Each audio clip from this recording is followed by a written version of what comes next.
to my channel. So I'm probably going to try and upload this video just because I hope the audio quality is okay on it because I'm being very quiet. I'm going to try and upload this video because I really think it's important to document when things are like really bad and how the outcome looks on you. Even because I think a lot of the time you can think something's really embarrassing for you, like when it's actually really embarrassing for someone else if they fuck you over and stuff. And I just genuinely think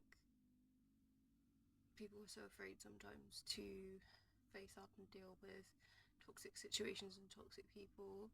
And I don't think it's necessarily fear a lot of the time as well. I think it's just like, I'm going to upload probably another video that I took in a similar situation to this, but it's not always fear, it's difficulty removing toxic people from your life, either because you sort of are in the same environment because of what you do, or because they just refuse to leave. But it really wears you out, and I'm still trying to gather my ideas on why this type of shit happens. I'm assuming it's some sort of like repetitive cycle that I'm repeating from my childhood when it comes to why the universe has brought me this type of situation. But I mean, I don't know how much I want to focus on them and focus on how much I want to focus on me, because everything in this life and in the universe is an experience, and it's a lesson that you can learn, and it's a bit of bad karma that you can tick off your bad karma sheet. And the fact is, what I've noticed from this past situation is you can do everything right. You can actually do everything right, and sometimes I knew this already, but moral justification for dealing with toxic people is not necessarily good. You can't always do that because, I'm just going to tighten my rafters even further when dealing with narcissistic people. And the funny thing about this is I knew right from the beginning that this was wrong for me, and that this was not going to be a healthy situation, and that it could only escalate into narcissistic abuse. I knew that right from the off. But then I went through all the love bombing. Here I am, finally having removed this situation from my life, being a very close amount, I will say it, from homelessness. Because you see so many people get fucked over so bad from narcissists, and I really want to like look at the dark side of narcissism right now, because I feel like I've looked at the dark side of narcissism from childhood abuse and parental abuse, but I haven't really looked at how dark it does or can get in terms of adulthood abuse, because I feel like I've had it hard in the past, and I'm not gonna even like give a fuck realistically about how this sounds or anything like that. This is what I mean. I think I want to open the rafters on how it actually is, because I'm fed up of I'm not fed up. I'm not going to sugarcoat it and make it sound different than it is, and I'm not going to feel ashamed that I've experienced this, because it's an experience. I didn't create this experience. This experience happened to me, and I had to endure someone else's deep shame spiral, because really that is all narcissistic rage is. It's the deepest level of shame, to the point where you can't handle it, you can't handle yourself, you have to project that on someone else. And often when there is no avenue for that, they go into rage and they have to attack what it is they're with, because they can't conceptualize it. And I watched an old video of myself recently. It's because they can't conceptualize your being and your light and your strength, your autonomy, and they have to beat you down so they can fit you into their personal box of what they need. So if they need someone to be an inferior being, they will beat you down so they can conceptualize you into this box that fits their ego need. That's all that is, really. But I think, as I say, I'd had it hard. This might be a bit of a rambly video, but for those of us that want to watch it, I'm just going to do it. I thought I'd had it hard because you always bounce back from being abused as a child. You can bounce back from from these people, or so you would, look to do. But it's definitely not a good mindset to have, to think, oh, it's all right, well, I will get back from this. It's not really the mindset I had throughout.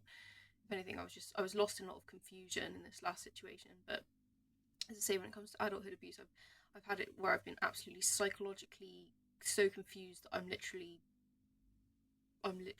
so anxious after the relationship, because I've been discarded, and I'm so wound up in all of the shit that they've kind of wanted me to believe, that I'm like, I can't be my own self anymore, because I'm like so programmed with what they've told me. And I heard someone talk a little bit about this when they wove this aspect into it.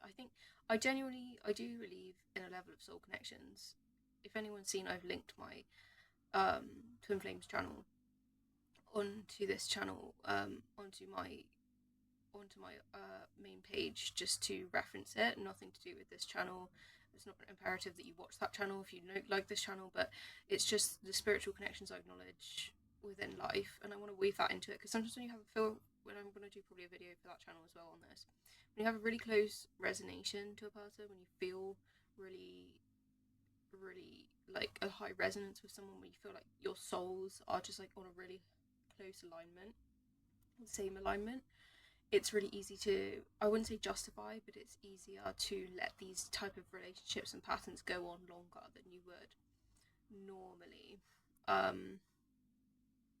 As I say, when it comes to being an adult and being in abuse, like, I have had a child with a narcissist. I've had it where I've had to have a restraining order from them, because it didn't really get to the point where I was like necessarily living with them to the point where I was like being stuck inside a house dealing with their crap, but they were volatile and abusive throughout the situation. So I got a non-molestation order against them.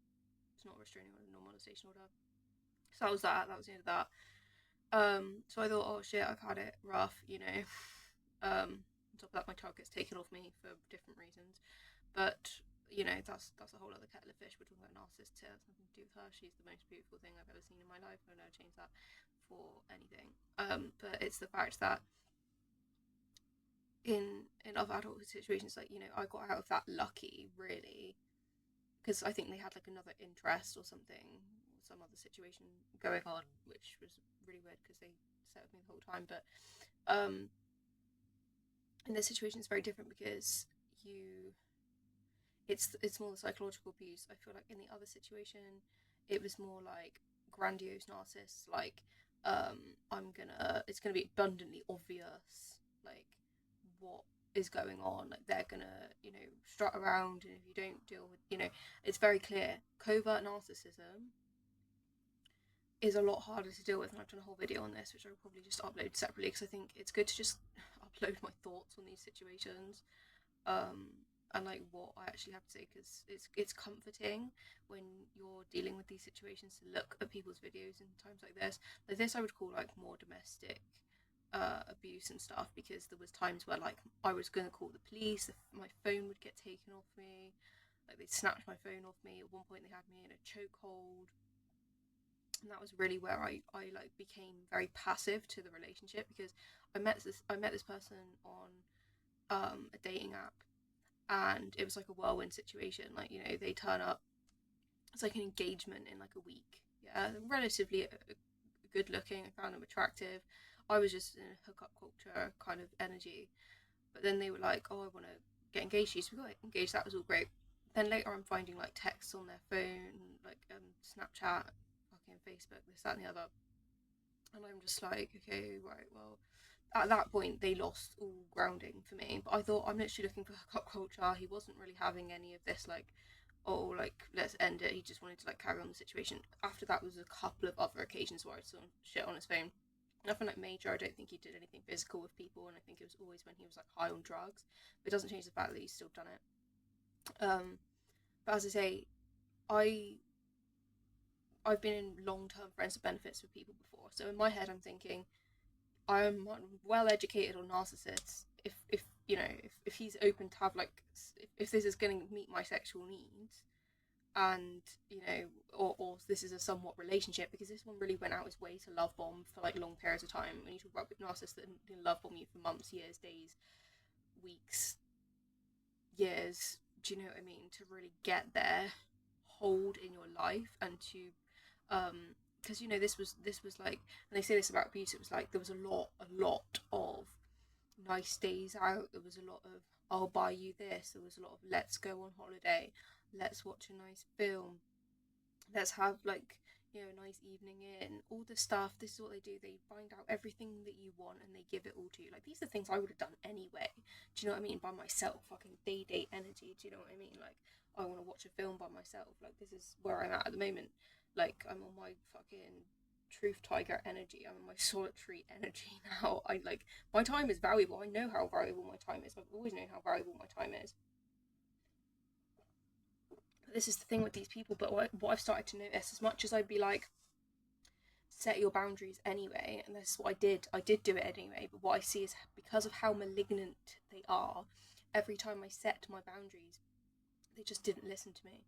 They would not listen, or they would do this thing where like they would sort of listen, but then they'd string it out, so I got so tired and I would just let them stay. Like, I knew every step of the way how toxic it was. I knew every step of the way. And, I wouldn't be here. Like, if in the relationship, or passing the relationship, I wouldn't consider myself in a relationship the whole fucking time. They cheated on me after a week. To me, it's not a relationship, but it's the fact that they forced their way in this situation. And to be fair, they were homeless, and he's threatened to commit suicide. I've seen him try and commit suicide. Like, I'm very strong on mental health, and this is where it's more serious than, but when I see videos, I see how serious things can be. I've seen people with way more violent stories than I had, even though I've actually got a charge with the police for some sort of common assault, I think, because they lied to the police about me and said I assaulted them when I didn't. I got arrested and they got arrested for something else. They got arrested for GBH, grievous bodily harm, or common assault with the intent for GBH. I can't remember, one of the two. And to be fair, I didn't really have much on me. I only had a scratch on me, but it's all their shenanigans, which when you learn about it, you know to avoid. But sometimes you're like, this is where authorities, and I've always seen the power in authorities, because I got my non-molestation order against my ex, and that just really just shut them the fuck up. I realise the power in authorities, and I know that they're where I go to when I've got a problem. Do you know what I mean? If someone's bothering me and I can't deal with it myself, I go to authorities, and I would ring the police on them all the time to get them removed. But they had health issues. They had like physical health issues. They had epilepsy. And I don't care about saying it because no one knows who the fuck it is. They had epilepsy, so every single time I have to talk about it on here. I feel like I have to release it. Every single time I didn't want them there, they would literally, and they just walk back in the house as well. They weren't even allowed in the house. They would just enforce their way. They would or convince or enforce their way back into my life. Like, oh no, I can't let this go, and oh, we have to work this out. And seriously, it's so malignant, so unstopping. They just kept going and going and going and going. Oh, I have to have this happen. Like, we have to sort this out. There was no relent even after the police and everything. And some people might say, I don't honestly want to incorporate the voices of narcissists into this, but I genuinely do think he had feelings and everything. I don't think it was just because of the house. But as you say, how one person loves is different to how another person loves. And when it comes to a narcissist, when they're starting to discard you, you can see this. Like, the thing is, what I have had in this situation, which I'm not really used to with my past situation, is just to endure it. You feel you do, and I have heard a lot of people talk about this. With malignant narcissists, you sometimes just get to the point where you're like, I would rather feel resentful in this situation than either feel guilty because of the guilt trip I'm going to receive because of this, or because I know how vulnerable they are. I don't want some fucking person with physical disabilities on the street because the council won't help them. So you'd rather live with the resentment. But it gets to the point, yeah, this is where I know, and I don't like to get to that point, because I preach about not allowing things to go past a point where it's, unhealthy. But that was, again, I see now it was really, really not my fault. Could I have you know, being stronger and keeping them away, yes, but I was being coercively controlled. Like, this is what people don't incorporate sometimes, I think, into like true domestic abuse. And I think with childhood, it just goes overseen under the radar. Do you know what I mean? Things like intrafamilial child torture, I spoke about that, but coercive control of children, my god, it's a massive scale. It must be. But like when I look at the coercive control of this situation, like it's massive. Like it's there. You know, I can't even unpick every aspect of it right now, but it's very much surrounding like fear tactics and situations. Like they literally blocked the door at one point, took the phone off me. It's operant conditioning to unhealthy controlled behavior, and there's no like, and that's what they want. They want to control, because this is what I've always said, and I can hear myself in the back of my head whenever I think about this. And I say, narcissists do not want intimacy. They actually fear intimacy. What they want is control and dominance. So they, over time, will feed you these crumbs of love and or significant amounts of love, along with these massive control tactics, to the point where, you know, they want it to become tolerable. I think some narcissists, they want it to become tolerable enough for you to endure it, but still it be volatile and horrible enough that you hate your life. Do you know what I mean? It's all part of a progression. This is also what I've seen in some videos this morning. No person, I mean, I did get cheated on after a week, but I tried to end it. I didn't have it, but like it's because I got put in a chokehold shortly after that, when I was shouted at them, telling them to leave, and I was hurling abuse at them and stuff, telling them to leave because they literally wouldn't listen to me. They put me in a fucking chokehold, like I'd done something wrong.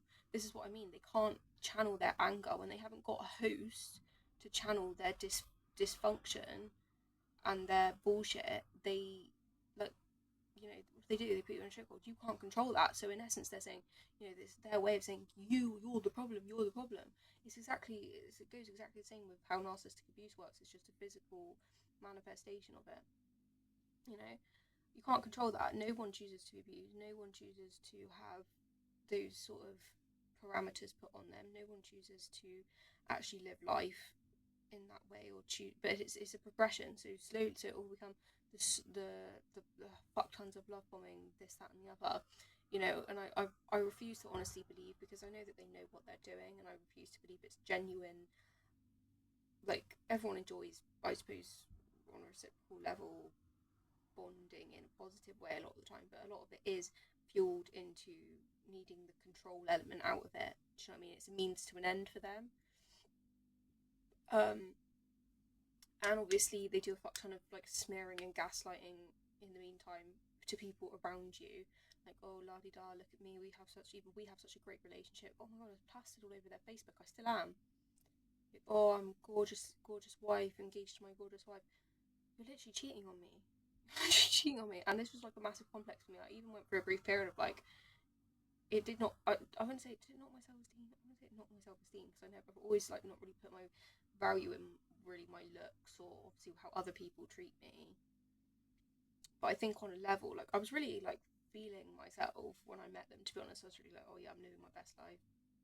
Hair's on fleek, body's looking not the best, but I still love my body. And well, not the best, my body's banging, like wearing good clothes, this, that, feeling really good about myself.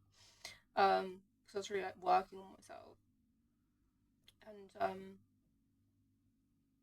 And then straight away, pretty much, it was like I was made to feel like I'd done something for them to do this. Like I'd somehow created some sort of like issue in the situation, and like I wasn't like meeting a standard or something. Like, what the fuck? Like